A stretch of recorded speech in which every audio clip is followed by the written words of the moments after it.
Kia ora koutou, Markie. Yeah, excuse the poor lighting, or maybe you could see it as atmospheric or romantic. That's what we call a reframe as therapists that are trained in a hypnotherapeutic school.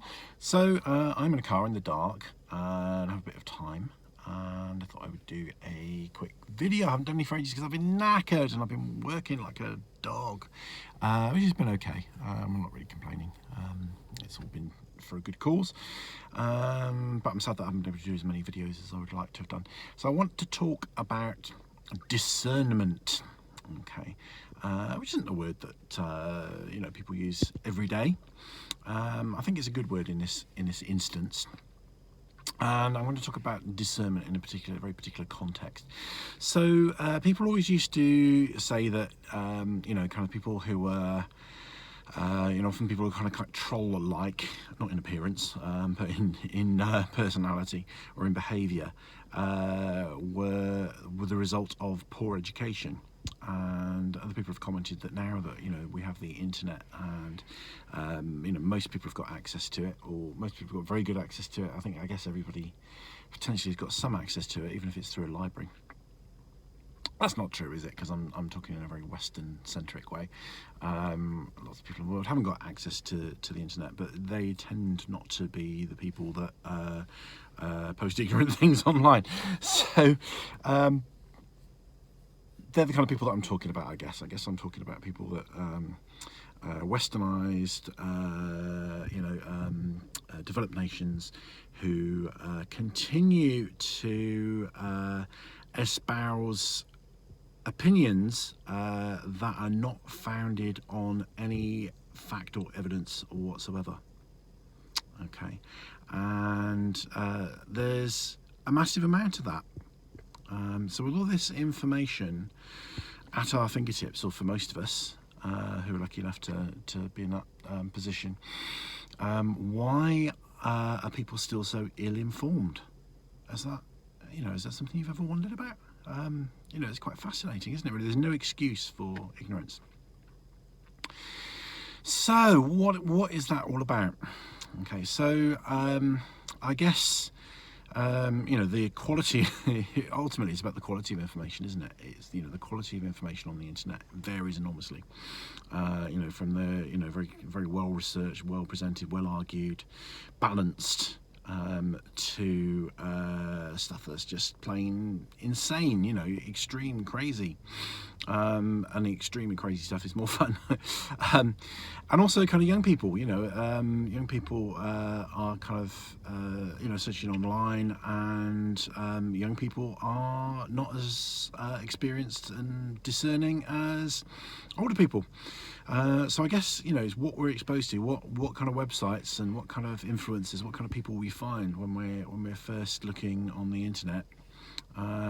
That will inform where we go from there, and this is the thing. It's kind of interesting, and I'm guilty of this as much as anyone else. Is that we tend to go with the first piece of information that we hear.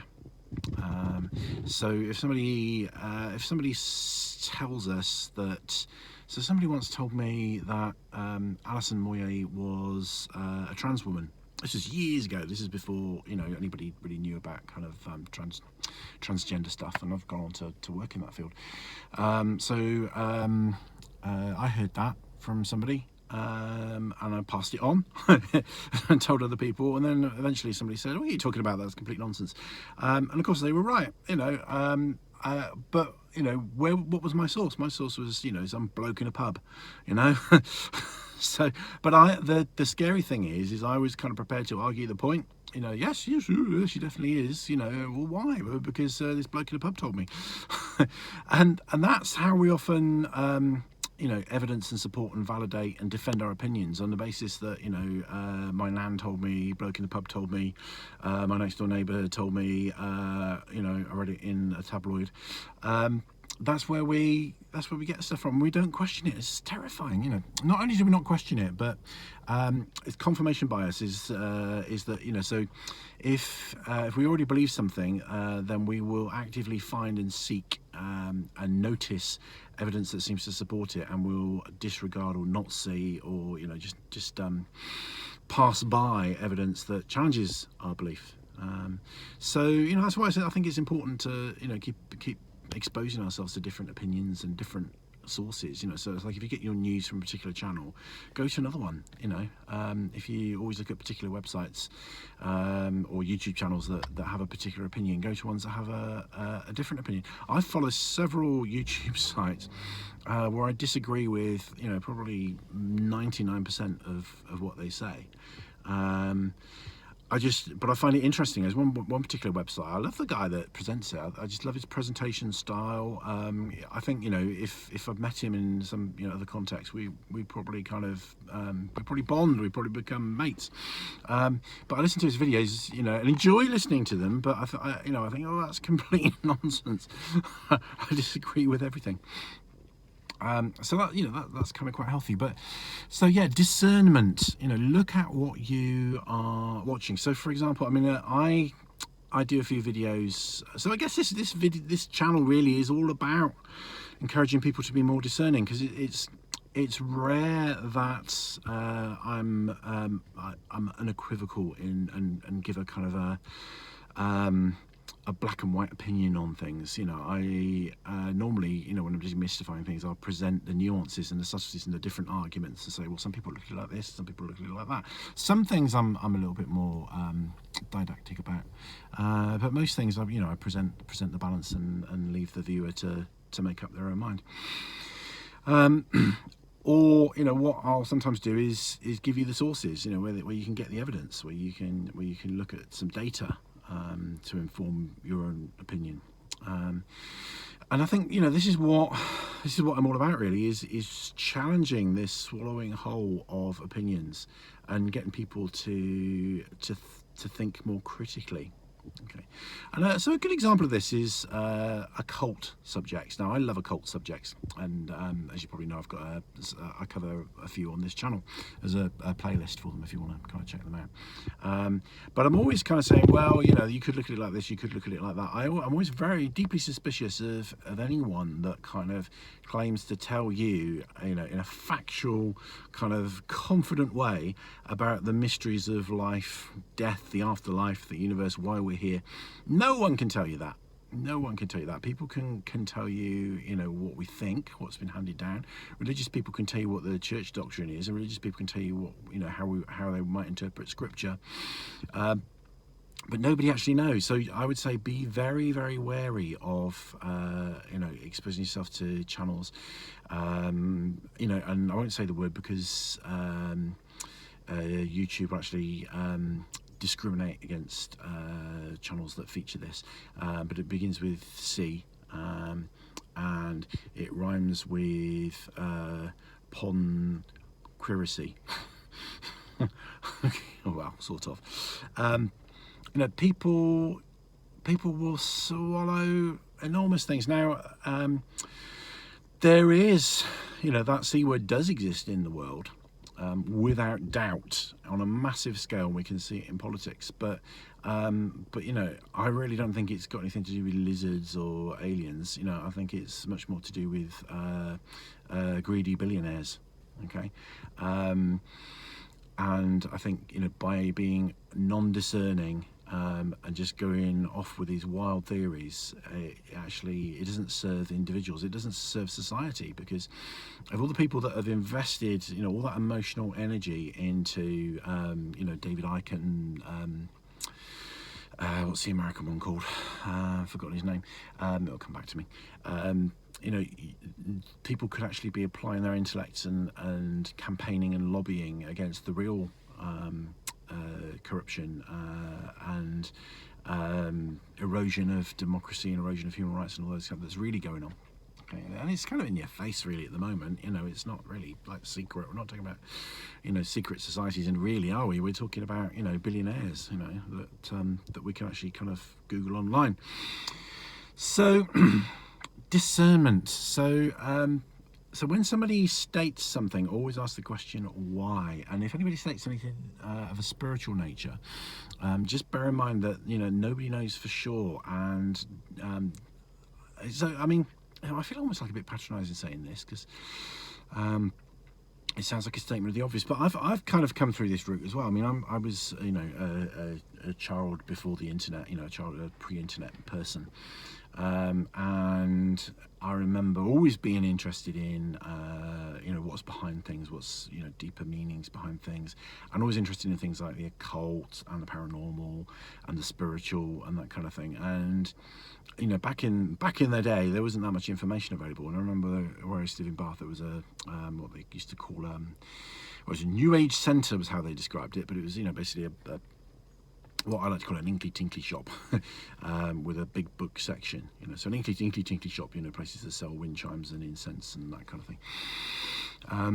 And you know, I remember going in there and thinking, wow, you know, and buying a couple of books in there, and immediately completely buying into what the author was saying, you know. And I think books can be like that, because if you think about how much time you might spend reading a book, you know, you're making yourself vulnerable to somebody's influence for quite a considerable number of hours and minutes, aren't you? You know, if you read a book from cover to cover, you know, that would be, you know, that kind of influence in somebody would, you'd have to know them quite a long time to get all that from them in conversation. So books can, you know, be quite kind of brainwashing in a way. You can be very easily swayed by them. And when I was very new to these subjects, and I didn't know much about them, I didn't have much to compare with them, every book that I read, I kind of took it, not completely uncritically, but I kind of took it that it was probably right, and you know, there was something in it. And it was only, you know, after reading lots and lots of books, and then, you know, exposing myself to lots of different opinions, that I managed to become much more discerning. And now when I read a book, I'm, you know, on these kinds of subjects, I'm never swallowing it whole. I'm always reading it critically from beginning to end, comparing and contrasting to other stuff and that kind of thing. And what's useful now is I'm in a position now when, you know, if I read kind of, you know, something on an esoteric or spiritual nature, I can I've got a lot of source material in my head that I can compare it to. I can say, okay, well that's an idea that, you know, is found in such and such a philosophy, or this has its roots in that, or, you know, some people believe this, but the argument against that is the other. So I'm not, you know, I'm you know, what was it William Blake said, when the songs of innocence turn into the songs of experience, something like that. So, you know, that kind of can't happen overnight. But what I would say, and I suppose I'm kind of aiming this video at younger people really, is be super critical of what people say on websites and YouTube channels and in books and hearsay and conversation and stuff like that. Whenever anybody says, particularly about spiritual stuff, they just say something like, for example, you know, I did a course, a really good course actually, in a study of kind of neo-paganism and stuff like that. And a lot of people that, you know, particularly young people, are getting into Wicker, you know, which is a really big thing. And you know, I haven't got anything against Wicker. I think it's fine, but a lot of people kind of have this great sense of earnestness, and I've talked about this a little bit in other videos, with some of the kind of the core beliefs or central tenets of Wicker, and treat them in a kind of deadly serious kind of way. Whereas actually, if you look at the history of how Gerald Gardner kind of formed Wicker, and he did, you know, don't let anyone tell you that it's just an old witch tradition that he revived. He formed Wicker based on a number of things. So he was a Freemason, he was also a Druid, so he was a colonial. So he went to lots of places in what was the British Empire and studied, you know, the folk traditions, the folk magic of indigenous religions and indigenous magical practices. So he combined all this stuff, and, you know, he studied folklore, you know, British folklore and European folklore, and he kind of weaved all these things together into what we call Wicker. You know, he certainly didn't just kind of stumble upon, you know, old country pre-Christian witchcraft and kind of revive it, as people tend to believe. And a lot of stuff he made, and he was stuff like Tantra, you know, comes into, like being skyclad, that comes from Tantra, you know. So combine it also with a lot of Eastern belief systems and practices and stuff. So Wicker is a real kind of melting pot of all kinds of different influences, and stuff like the law of threefold return. He just made that up. you know, there's no kind of sound kind of basis or evidence to suggest that what you do comes back to you times 3. You know, I suspect that, you know, if the law of karma is correct, it probably comes back to you exactly to the same degree which you sent it out, because that would seem more logical, make more sense to me. But you know, but 3 is definitely made up. Okay, there's no evidence, there's no historical basis for that. There's no you know, there's no philosophical basis for that. There's just, it sounded good. The law of threefold return. So just be, you know, just please, you know, if you're new, you know, if you're looking for information and stuff like that, don't just go with the first website that you come along, the first YouTube channel that you come along, and try and look at ones that disagree with each other. And always be asking, what is the evidence? What is that based on? You know, somebody comes out with something, it can sound very convincing, particularly if they're very confident, you know, and people often are in this kind of stuff. But like, how do you know that? You know, people kind of talk about astral projection, you know, something like that, which I've talked about on my channel. You know, how do you know that that's what it is? How do you know that, you know, the experience that somebody might have as an out-of-body experience, do we know for sure that that's astral projection? Could it be something else? You know, and one person's experience of it could be very different to another's. There could be something different going on. So just be careful of falling into the wrong sources, you know. And what do I mean by right sources? So right sources are people that are able to say why they are making the statements that they are. And I don't have a problem with people, free thinkers, you know, original thinkers, people who come up with ideas that are, you know, that have come from their own thought processes. I'm not saying everything's got to be based on, you know, somebody else's thinking. You know, I actually, you know, it's one of the things about academia that I think is probably not so good. So if somebody's an original thinker and they come out with an idea and they think, you know, they have ideas about life, the universe, and they share them with you, that's fantastic. But, you know, I think what I always value is people that say, you know, this is just my theory. You know, I'm 100% convinced by this, but, you know, I can't prove it to you. Make your own mind up. The people that want to convince you to believe stuff is always a worry for me, I think. You know, why do you want people to convince other people to believe the same thing that you do? It's generally not that healthy. I guess I do it where I think that harm will come to people if they don't. Okay, so for example, I will always encourage someone who's in a domestic, a violent relationship to get out. Okay, so there's some cases where, you know, I will say, or where I think people are cruelly mistreating a minority. You know, I will try and influence people's thinkings in areas where people are being harmed or hurt. But where it comes to just, you know, plain old things that we can, you know, we all have a choice in what we believe. You know, why would I kind of want to say, you know, I'm right and I'm the authority on this? You know, it's better to say, this is my opinion, this is what formed it, this is where I got my ideas from, and you make your own mind up. Yeah. Unless it comes to grammar, of course, and then I'm an absolute kind of dictator. But at the same time, you know, I also know that's insane as well. So be very, very careful what you, not necessarily what you look at. I think you can look at and watch a whole bunch of things, and that's fantastic, but just be careful what starts to influence your thinking, particularly if you start to get some rigidity and you start to think, oh, this is how it is because so and so says it is. You know, because so and so doesn't know any different to me or you or anybody else.